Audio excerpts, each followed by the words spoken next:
Hadirin yang saya muliakan, ujian berat yang sedang kita hadapi saat ini dapat menjadi ladang pengabdian untuk membantu keluarga jemaat dan sesama anak bangsa.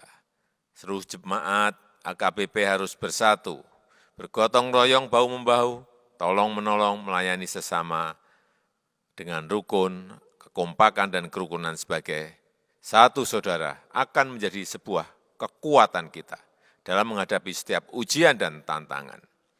Terakhir saya sampaikan, Tubuma Hariara, di Tonga ni Huta Godang, Mansai Lasmaroha, Molo Pajumpang, Dohot Par Sinode Godang. Itu saja yang ingin saya sampaikan dalam kesempatan yang baik ini. Dan dengan ini, Sinode Agung HKBP saya nyatakan ditutup. Semoga Tuhan Yang Maha Esa senantiasa memberkati setiap langkah kita semua. Terima kasih. Damai sejahtera untuk kita semua. Horas.